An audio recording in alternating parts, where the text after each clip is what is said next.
Nocturne by K.G. Bolingbroke. Prologue. I have traveled thousands of miles and hundreds of years, the woman dressed in all black said so softly it was nearly a whisper. I do not intend to turn back now because of your fear.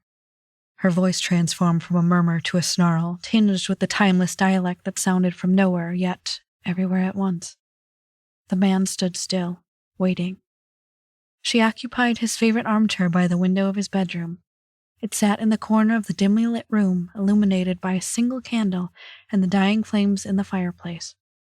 Her face was shrouded by the hood of the cloak she wore, and, on her lap, her hands cradled an object that was difficult to discern.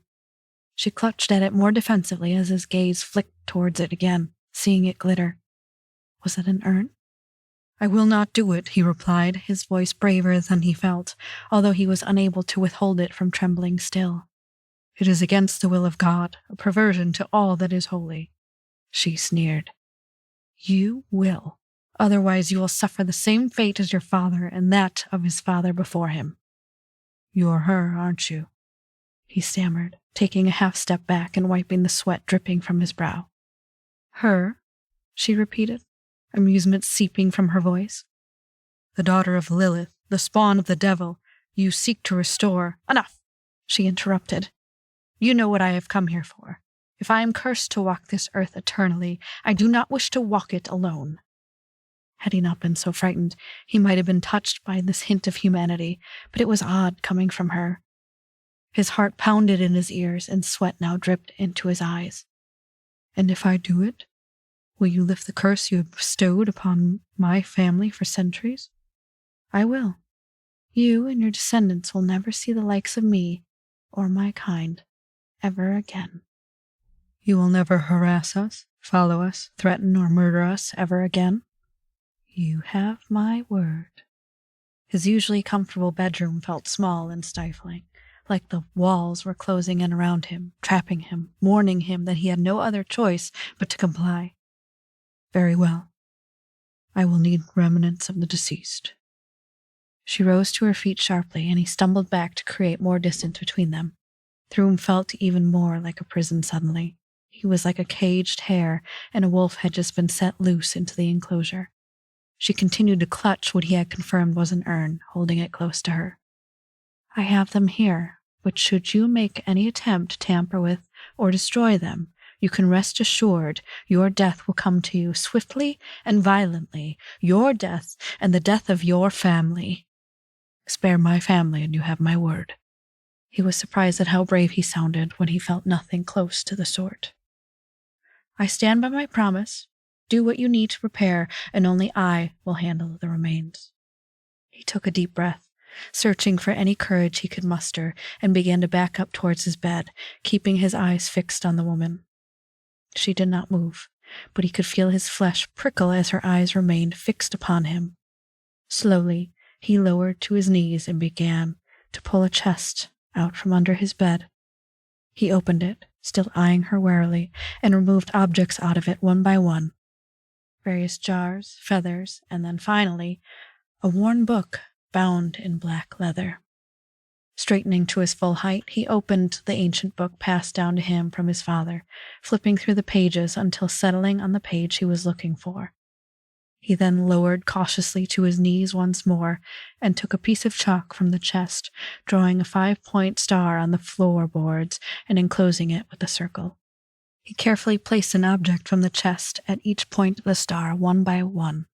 A black feather, a small skull having once belonged to some indiscernible animal, and a withered, severed finger. The remains, madam, he asked, reaching for her urn. She did not relinquish it.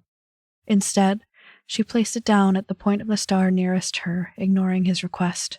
She loomed over him, making sure that no harm would come to the contents of the urn.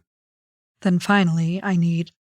Before he could finish, she procured a vial from somewhere beneath her voluminous cloak and handed it to him. Their fingers touched briefly as he took the vial from her, and he shivered at how cool her fingers were. Not quite as cold as the dead, but neither the warm touch of the living.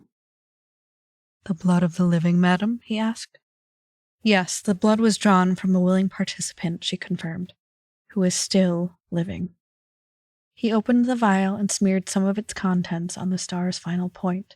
Then, with the rest, he smeared it on his forehead, chin, and then finally his chest after he had removed his waistcoat and shirt. Before he continued, he threw another log on the fire and stoked the flames, coaxing them to grow mightier.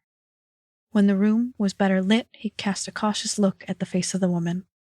The hood still shielded her features, but from what he could see, he reckoned she was exquisite with the soft curve of her chin and her plump lips that arched slightly upward. He also caught a flash of her long, pale neck. "Remain focused," she chided him, and he was ashamed that she could seemingly read his thoughts. Clearing his mind not only to spare any further embarrassment but to focus on the task at hand, he began to read aloud from the time-worn, leather-bound book. His eyes began to cloud over as the words on the page began to take hold of him, and he slipped into a stupor. The words were all he could sense, feel, and even smell. The words of perverted Latin incantations of summoning, calling, and gathering. Words of fear, unholiness, and darkness. He remained in this stupor for an immeasurable amount of time, whispering the incantations from the black book. His companion sat completely still, only rising to renew the log in the fire or relight the candles.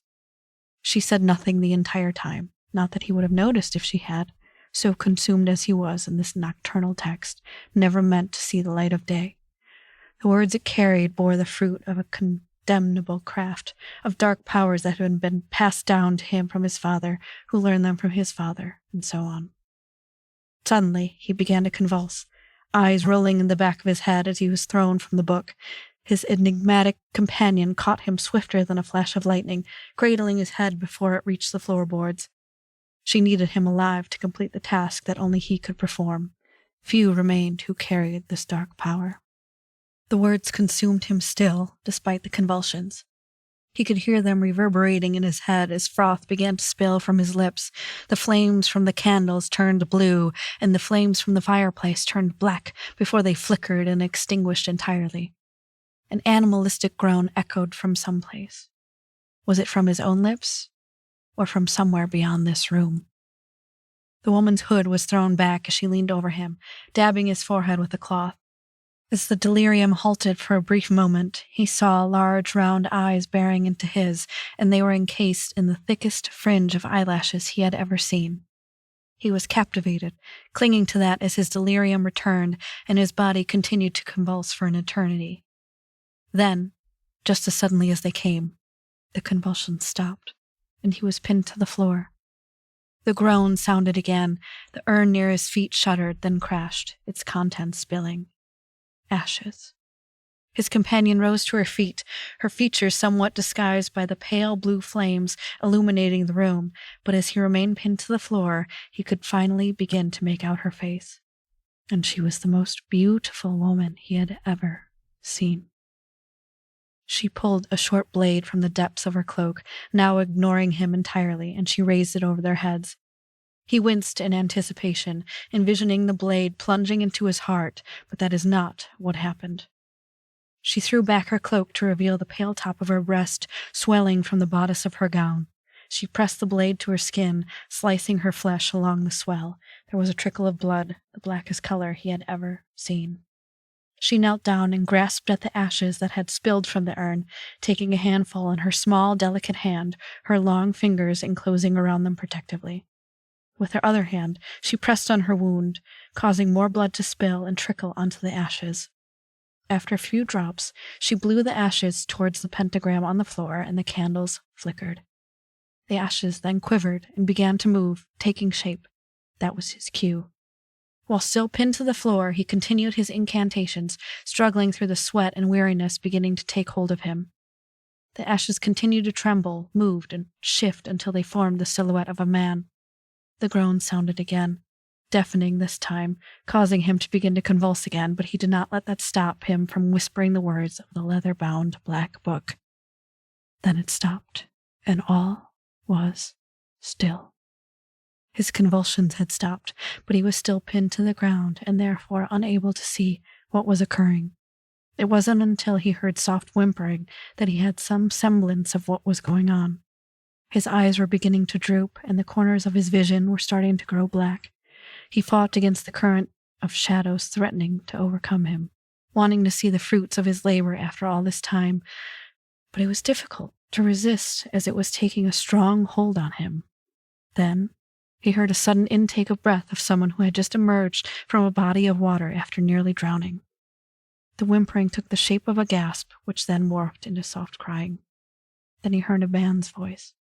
The newcomer spoke hoarsely, with a deep voice that had remained unused for some time. But he spoke tenderly. Guided by the woman, the newcomer rose unsteadily to his feet where the ashes had once lain. The necromancer, pinned to the floor, could no longer force his eyes open, and he succumbed to the darkness enveloping him. "Thank you, Herr Van Helsing," was the last thing he heard before the darkness consumed him.